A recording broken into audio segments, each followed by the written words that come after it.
Hello, this is Robert Rickover at Body Learning, and today my guest is Monica Gross, who is an Alexander Technique teacher. She teaches in Asheville and Charlotte, North Carolina, and some in South Carolina and other locations. And more importantly, perhaps for this podcast, she's the executive director of the Poise Project, which is a nonprofit launched in 2016 to bring Alexander Technique principles to new populations and to increase accessibility across broad socioeconomic groups. And we're going to talk today about that project, what it's all about in more detail, what it's done so far, and what its next project is. Monica, welcome to the show. Thank you, Robert. Could you give our listeners a short description of the Alexander Technique before we get into the Poise Project? Yes, and this is something that with the Poise Project interacting with the public, it's important to have some specifics. So what I often say is that Alexander Technique utilizes an educational methodology. It's a highly strategic approach that uses a clear set of learned principles to teach any individual the skills for conscious control and self-regulation. It has long-term retention, so it's not something you have to set time aside to practice, but rather once you have a basic understanding of the AT principles, you can begin applying them right away and gradually becoming more and more adept and sophisticated in their application. And specifically, you learn how to choose where to place your attention inside yourself to improve your potential to create the most favorable conditions for your optimal functioning, something we could call an overall poise. Most profoundly, though, AT is based on a belief that through learning these basic principles of human functioning and with a self-awareness that follows, human beings can learn, develop, and improve throughout all ages, all challenges of life, and that they can remain generative and active partners in their own growth throughout the entire arc of their lives. Okay, and maybe we should add that the Alexander Technique has been around for quite a long time, about 120-ish years now, and has been doing exactly those things that you just mentioned. Yes. So, And I think that F.M. Alexander, the man who started the Alexander Technique and defined these principles many years ago, specifically around the turn of the 20th century, the early 1900s, at the end of his life, in the 1955, that he defined the process of Alexander Technique moving forward through the 20th century, and now we're in the 21st century, as the skills one needs to have to live well in relationship in a democratic society. mm-hmm. Right, and also you might say how to live well on the surface of the earth. And I think in democratic societies we have those concerns for the well-being of the whole, Right. and we have the concerns for the well-being of the whole of the individual, right? Our personal self, our first-person well-being and wholeness, but we also want to have a sense of the well-being of other wholes, such as family, society, and obviously the earth or the universe, moving outward into larger and larger whole integrities. Right. So, say a little bit about the origins of the Poise Project and its the first specific project that it took on last year. Yes. I've been teaching Alexander Technique for a little over 30 years, and I had my first lesson many years ago when I was 19, and it had such a powerful and profound effect for me. I felt it really helped me manage myself in terms of my metabolism, my ups and downs, and I was very gung-ho. But now, after all of these years, I still find that many people don't know what it is. So I always tell the story that I'm hoping that on my deathbed as I'm lying there, I don't want this sort of scenario where I'm hearing a couple of people whispering above me and saying, well, what did she do? And the other person says, she was an Alexander teacher. And the other person says, Alexander Technique, what is that? And Right. then and then I'm gone, and those are the last words I heard. So I was Mhm. determined at a certain age that that was not going to be my exit. And so I said, what can I do? And I began researching why this is the case Mhm. and why Alexander teachers aren't better recognized and utilized, why they aren't in institutions, why they aren't in staff positions at hospitals, why they aren't in staff positions at universities in departments other than the performing arts. And over about a 6-7 year period of gathering research, having workshops, I came up with a strategic approach, which I tested at the Alexander Technique Congress in Limerick in August 2015 and wrote a Congress paper, Mhm. which is a 12-step program for 21st century job creation for Alexander Technique teachers and graduating trainees. So that was published in the Congress papers, and it's downloadable from our website. Mhm. And that's the strategic model for the Poise Project. Mhm. So Right. the main mission, our mission, is, as we have defined it, is to maintain natural poise and personal growth throughout all stages and challenges of life through the principles of Alexander Technique. Our mission is realized through promotion of the profession, creation of programs adapted for specific populations and industries, and support of cutting edge research in the field. We use a coordinated team approach that unites individuals who have benefited from AT, industry expert advocates, and AT professionals. Mhm. So Alexander teachers, students of the Alexander technique, and people in various other professions. Right, in various connecting professions. So in the 12-step program, one of the first things we need to do, of course, is identify who we want to help. That comes before even beginning. So you decide who do you want to help, Mhm. and if that population, for instance, our first population was to work with people with Parkinson's, to bring Alexander Mhm. Technique to people with Parkinson's and their care partners. Mhm. We chose that population to be our first initiative because that was a population where there had been some research done, Mhm. a good clinical study that was done by Chloe Stalabras in the UK, Mhm. and we wanted to build on that.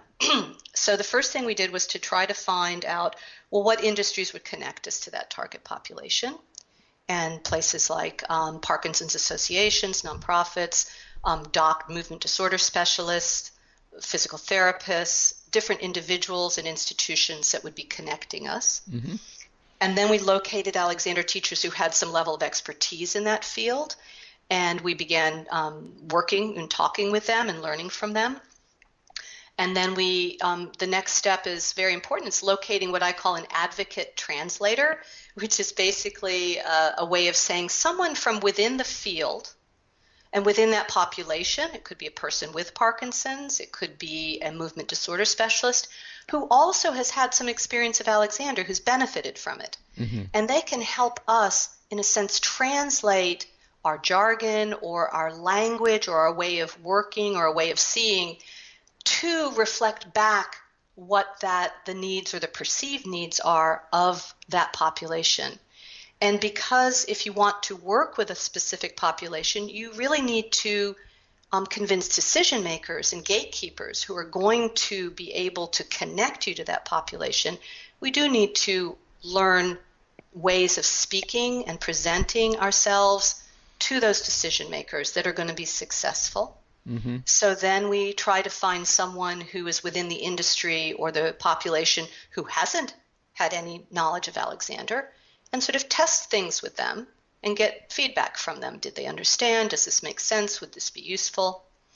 And then we start to put together an understanding of, well, how are these people, how is this population solving their problems? How are they meeting their needs? Or how does the industry try to meet their needs?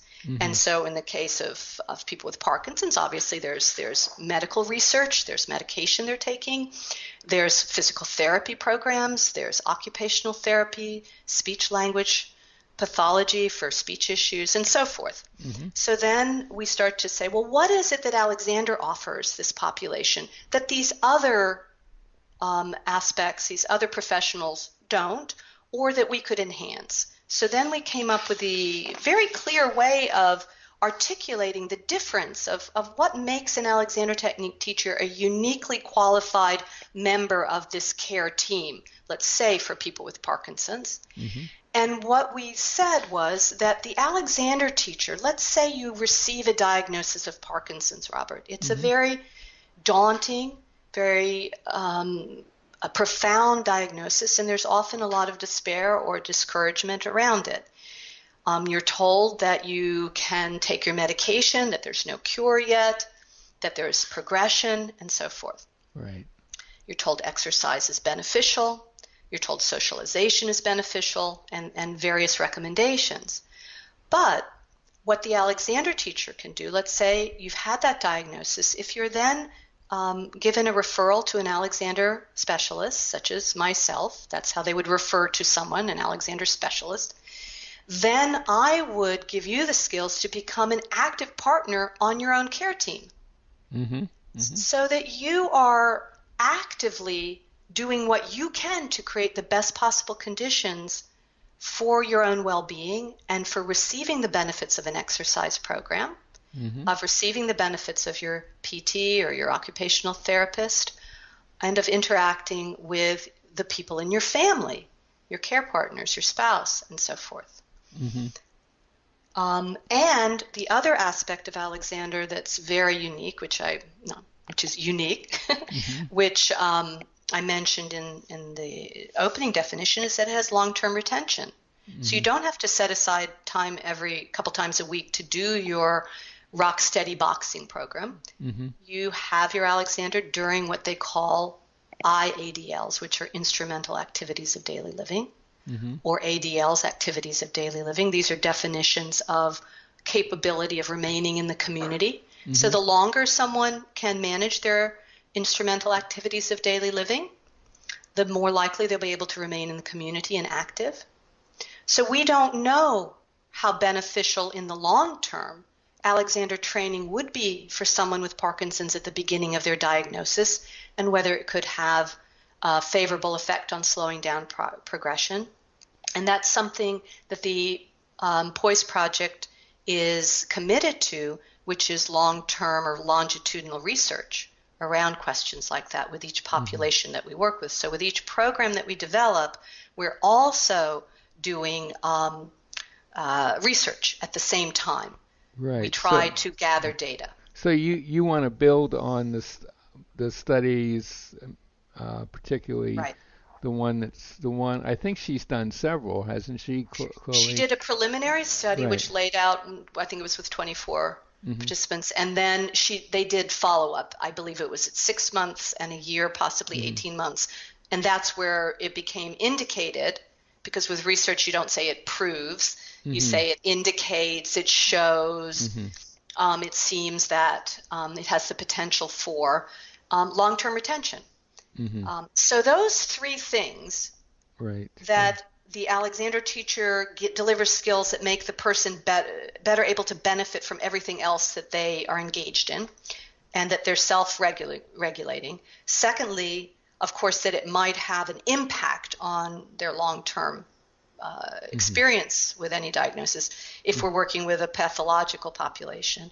And then this idea that you don't have to set time aside for it. It's something you learn and you apply actively in daily activity. And even if you can't exercise, Mm-hmm. even if you're wheelchair bound, especially then, these skills are going to become very important so that you don't lose functioning. Yes, exactly. And that your systems, your respiratory, your circulatory, your digestion, all of these systems continue to work as optimally as they possibly can, given the conditions that are out of one's control. Right.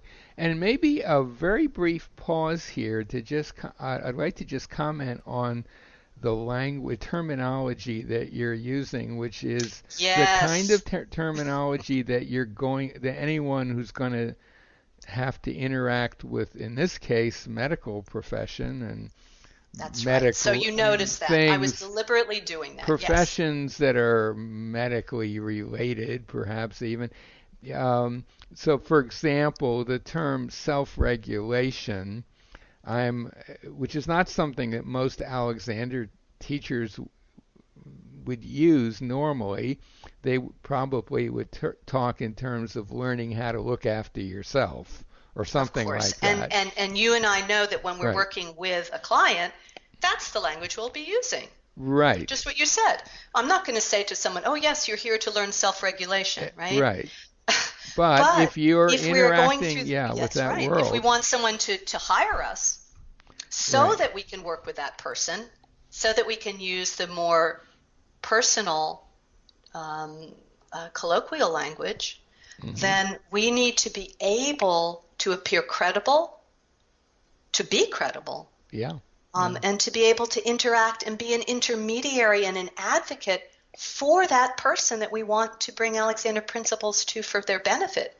It's our responsibility to advocate for them, and then there will be bottom-up advocacy from people. It's already happening. People with Parkinson's who've benefited from AT, and that's bottom-up advocacy. They're going to their allied health professionals and their communities and saying, we want these programs. Right. So Right. that's how it changes. So just to finish going through and it's very brief now, Hmm. once you get together, you get this language, you get your clarity about what you're offering, that the other solutions that they're using perhaps don't offer. Then you're able to speak to the decision makers, and you test it first with a forward-thinking industry expert, someone who's progressively minded, who's looking, who's positively excited about new approaches. And Hmm. again, you test this with them, and you get feedback from them, and you also say, well, who should I go to with this program? And more importantly, who should I not go to? Hmm. Who should Sure. I Yeah. avoid if I'm asking for money or if I'm asking for a position or a pilot study? You Hmm. get their advice, you listen to it, you incorporate it, and then you go finally to those gatekeepers, the people who basically are bottom line. They just want to know, is it going to work? How long will it take? How much will it cost? And you can give them honest answers because you have evidence to present. Right. And then, Right. of course, it's a whole thing of where's the funding going to come? How is it going to be delivered?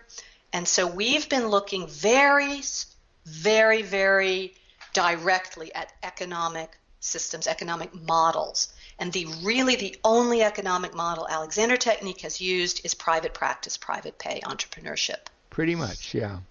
Yeah. Pretty much. Occasionally, there are people who have started a bit of a franchise, such as Stephen Shaw with the Shaw Method for swimming, a little bit perhaps with Malcolm Balk with the running, with a variety of programs like that. But again, that's a for-profit model. Hmm. We have not utilized our nonprofit structures. Hmm. The membership organizations utilize nonprofit structures, but it's within the framework of benefits to membership. Right. So to have a nonprofit which is a public service organization, which is what the Poise Project is, to have that, the nonprofit structure is partnering so that you can find funding sources both from private philanthropy, from individual donors, from funding organizations, from even NGOs, non-governmental organizations, Hmm. if we want to work in developing countries or Hmm. with refugees and trauma. Hmm. So the opportunities in this decade, I think, are so massive. Right. There is nothing but opportunities. The world has shifted, and there really is an interest in self-development, in personal growth, the mindfulness movement, the developments in neuroscience, which are giving some credibility from that more scientific or medical side, Hmm. and a public that is ready to say, yes, in my daughter's public school, yeah, they do meditation, they do a little mindfulness, they do a little Yeah. yoga. Right. So it's really a key time, and we need to be ready. And the things that we're going to need to do that will be, we have to work across a variety of agendas simultaneously to be successful. We need to create and deliver these AT principle-based classes for these target populations, Hmm. simply so that we can begin to show the efficacy of it, that it works.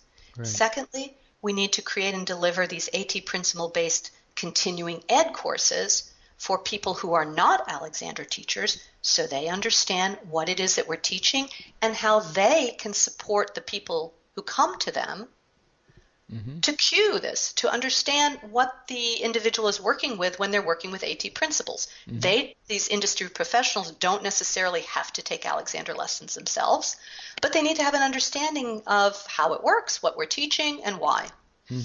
And we also need to, as I was discussing, identify funding sources and delivery systems. That's the terms that are often used in nonprofits and in government, city, local, state, federal government programs. Delivery systems that provide alternatives to this private practice, private pay model, so that we can begin to see socioeconomically diverse populations receiving Alexander, because there are tremendous barriers if it's only private practice, private pay. It becomes a very elite practice. And to reverse that, we're not getting teachers from socioeconomically diverse communities, because if you want a community to engage with the Alexander skills, then they want to see people from their community that are bringing it to them. One of our initiatives, our future initiative, is to work with prisoners. And wouldn't that be a very good study for someone who's in prison to maybe leave prison as an Alexander Technique teacher and to work within the prison system or to work in intervention programs at-risk populations? That's a wonderful, but nobody is going to become an Alexander teacher if there isn't a good job at the end of it. And that's the next thing. We're trying to create jobs for AT professionals, and we're trying to create internships and sort of entry-level job opportunities for graduating trainees. A lot of professions create internships, so someone for 6 months can work in a daycare center, and learn how to work with children and bring their Alexander skills into that setting, and so forth, or in a hospital. And we want to create postgraduate training to prepare the Alexander teachers to meet the demands if we create these jobs, when we create these jobs. And around all of it, we're initiating research projects to build on any existing data we have. So that's the strategic model. So we're running a little short on time here. Maybe you could just say a word or two about some of the successes of the Parkinson's Project. And tell our listeners what's the next project. Our greatest success was we just our fiscal years from July 1st through June 30th, and so we just finished our first year of existence. We were incorporated end of May of last year, and at the end of that year, we have received a $25,000 grant from the Parkinson's Foundation to deliver Alexander Technique classes for care partners of people with Parkinson's to meet the physical and emotional demands of caregiving, and to feed back into when they're with their care receivers, they'll have an understanding of Alexander principles, both to take care of themselves and also to help with the care receiver. So that was a tremendous success. It's through the Moving Day community grants of the Parkinson's Foundation. The Moving Day events are walkathons around the country in various regions. And at each of those sites, then the monies that are gathered from that fundraising are funneled back into the community as community grants. So we applied for this in North Carolina. And the grant is to deliver these courses at 6 different somewhat underserved sites around the state. From that, with the research that we'll do, we will also then be able to apply for further funding to do this in other regions around the country. In the meantime, we're developing a project in Northern California with teachers there in collaboration with a movement disorder specialist, Dr. Maya Katz. She wants to refer her patients to teachers in Northern California for Alexander training. And so I'll be going out to do teacher training for them to be part of that project and to do hopefully longitudinal case studies in conjunction with it. Then we're applying for a grant in that region to deliver a class for people with Parkinson's and care partners together that's Alexander course. So we just keep building, and then these, as I said, these events happen around the country. We can keep applying for grants in each of those regions. Mm-hmm. and training teachers to work in these programs, and gradually these classes will be available to teach, to train teachers to teach. Whoever's interested in the classes could happen anywhere. We hope they'll be subsidized or free, Mm-hmm. but they can also be taught if people want to make donations. So it becomes an economic model that's flexible. People can do private pay, love donations. It can be partially subsidized, fully subsidized, and it becomes a means of bringing Alexander to people who otherwise would not have access to it. So I'll just quickly run through the accomplishments for the Parkinson's Initiative. Our big focus last year was on being present at the 4th World Parkinson's Congress in Portland, Oregon in September. We had an exhibition booth there on the convention floor where we delivered little mini lessons, and we presented 6 research poster sessions or small pilot study abstracts as part of their research presentations in the poster area. We led public workshops with Alexander Technique for people with Parkinson's in Portland area. We did teacher training workshops for Alexander teachers in that area. We ran a quarter-page ad in the program, which is an online program, so that exists and people will see it, and the language was very specific towards medical professionals. Mm-hmm. We submitted some videos for their video competition. Those are on their website and will be there forever. And Robert Davis, who is a member of our team, he's a person living with Parkinson's who is in Toronto. His teacher was Caprice Boisvert there. Right. He had made a small video because he wanted to let his physicians know about Alexander Technique and how it had benefited him specifically with sleep disturbance. And that is now something that we use in all of our presentations to those populations. And finally, we participated in some state-of-the-art team care symposiums on the impact of cognition and rehabilitation at Oregon Health and Sciences University. And we made lots and lots of good contacts with research scientists, with individuals with Parkinson's, with advocacy organizations, and with medical and allied health professionals. Since then, I've been doing a lot of support group presentations, and I also did teacher trainings in London and delivered a plenary at the International Alexander Teachers Convention in Dublin that Rick Brennan organized, and so forth. So that's the idea with this first initiative, is that it will continue, and we'll continue building on this, and then we launch the next initiative. So this year's initiative is Alexander Technique for Pain Management. Mm-hmm. And that team is led by Dr. Molly Johnson, an Alexander teacher in Austin, Texas, with a science background. Mm-hmm. And she's working with teachers in Austin to develop some research projects there and some public trainings. And we're just beginning to design that initiative. And we're also going to locate, again, a conference where we can present. It's always good to have that recognition, because then there's publication. So what we're looking for now, what we could say is our calls to action, is we're really trying to find people in the public who've benefited from Alexander, who feel they'd like to be perhaps on some of our teams and advocate for Alexander to the public. The people who've said, wow, this is so wonderful. Why doesn't everyone know about it? Mm-hmm. And so when we put together a team, we have 3 types of people on that team. And the leadership positions we would really like to be people who are from the general public, from that population, and have benefited from Alexander. Thirdly, but are not Alexander teachers. Mm-hmm. Thirdly, people from within connecting professions who also have had Alexander experience but are not teachers. Mm-hmm. And thirdly, Alexander teachers with expertise with those populations or in those industries, or with additional professional qualifications in those industries. With teams like that, we really can move forward. It doesn't have to be a large group of people. A few people can do a tremendous amount. And we're partnering with Dr. Rajal Cohen, who is an Alexander teacher. She is a professor at the University of Idaho, and she runs the Mind and Movement Laboratory there. And she is designing and the scientific consultant for all of our research projects.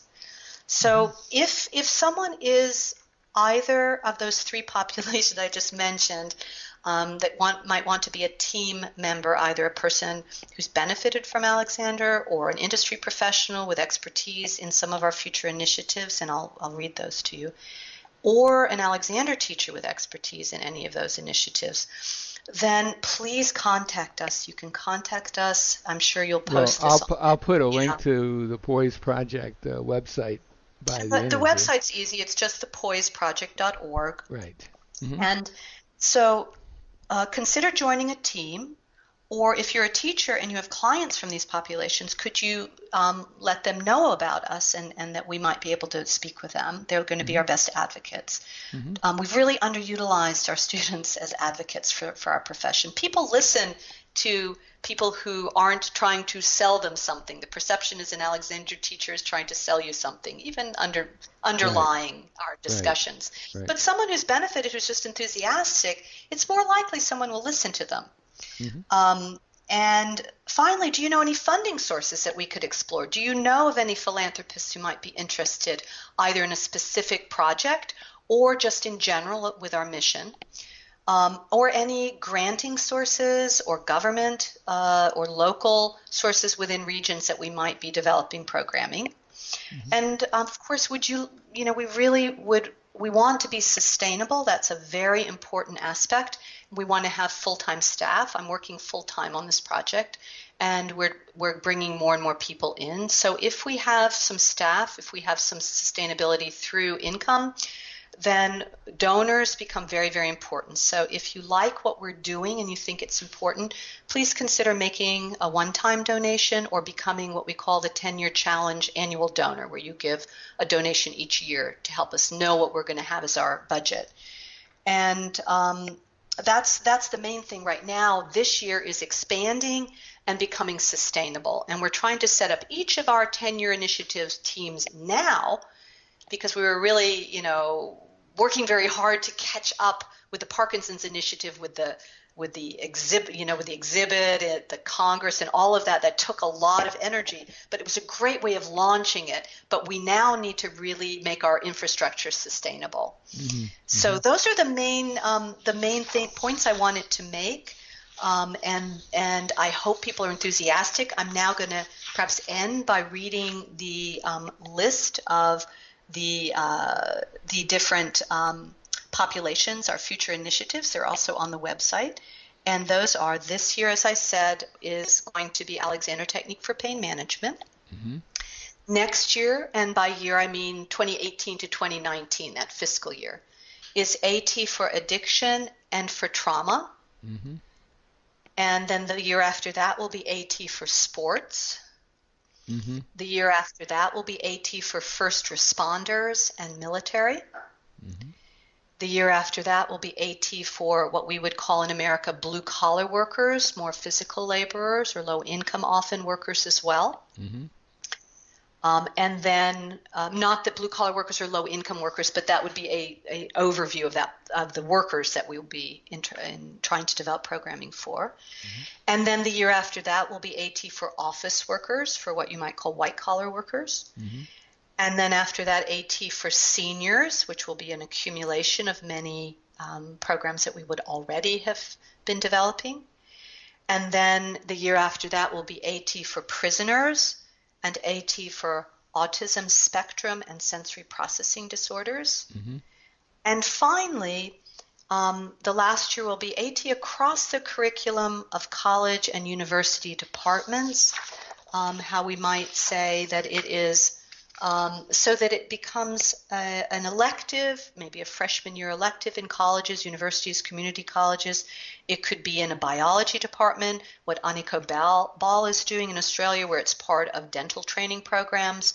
We'd like to see Alexander not just in performing arts programs, but in all departments. Finally, our 10-year, every year, we're working on Alexander Technique for children and youth, Hmm. because I feel that is the most important initiative. If we can bring skills of self-care to and poise, where children and youth can maintain that understanding, that relationship to their own innate poise, at the age, like I said, I had this when I was 19, we're doing a profound service. And so I've been working with the STAT UK, Society of Teachers of Alexander Technique, the UK Teachers Special Interest Group in Education, AT in Education, Sue Mary, Judith Kleinman, Esther Millie-Teodus, that are developing teacher training for Alexander teachers to work in both primary and secondary schools, as well as colleges and universities. And they're also designing curriculum to take into those levels, age groups. So that is my personal population, children and youth. That's the one that I'm most passionate about. So I feel that's perhaps a good place to end up if people are interested in joining and helping. There's so many ways. Simply making a donation, you don't know how helpful that will be. And then all the way up to, helping with a research project. And many of those, just to conclude, many of those initiatives, there are already studies and or Alexander teachers that are specializing in those areas. And that's why we have those people as the third Right. member of that team groupage. Right. Yes, because pain management obviously was a logical second choice. That's that's where because we've already got the large scale study in England and so on. And I'd like to just reiterate, because we really are running out of time, but I would like to. I was trying to speak as quickly and articulately as possible. But I'd like to just reiterate one thing that you said about students, because in my view, in general, Alexander students are the best people to spread the word in general. They can connect with other people in a way that we teachers may have some problems doing. And I've always said students and journalists, they're your two best propagators of the ideas of the technique. So, and it seems like you are very consciously wanting to tap into that as part of the project. Very deliberately. It's part of the strategic model. And that's why I'm very excited by, for instance, Catherine Jacobson-Rahman, who's coming to speak at the Congress in Chicago next year. Her book Crooked, about the exploitation of people with low back pain by the back pain industry, as she calls it. Right. She does not, in her book, she has a whole chapter or a whole section about Alexander Technique, and I heard a lot of Alexander teachers being concerned or disappointed because it wasn't as accurate as they would like it to be. And I would have to say, well, of course not. She is speaking, she was surveying a lot of different things. This is how the public looks at things. This is how journalists look at things. So to bring her to the Congress is a wonderful action, because she is going to become more nuanced and sophisticated. She's an intelligent woman and very articulate and very warm and engaging audiences. She's going to take away from that so much advocacy. And so it's not what she's bringing to us, it's what we will support her in bringing back to the public. She becomes an advocate, and we need to really look at use that as a model whenever we have someone who shows the least bit of interest in what we're doing. Instead of saying, no, that's not exactly right, we actually do this, this, and this, and being a bit, like what I do with my daughter terribly all the time, of being a little too looking at what's not going right as opposed to what is going extremely well. We can really spread the word. Let other people talk about it. Why should they be perfect in how they talk about it? They're not Alexander teachers. Exactly. Well, let's end the conversation on that note. My guest today has been Monica Gross, who's is an Alexander Technique teacher, and more importantly, or as importantly, perhaps for this interview, the executive director of the Poise Project. And I'll put links to Monica's own site, the Poise Project site, and to a site where you could learn more about the Alexander Technique in general. And if you're a teacher or a student of the technique, or someone in Yeah, like a who sees forward-minding, yeah, someone who's like enthusiastic about new models that might help their clients or the people they work right. with. They're interested in maybe just investigating it at this point.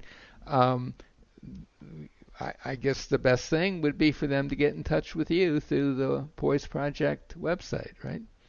Absolutely, yes. Okay, thank you so much for this. This has been a fascinating interview.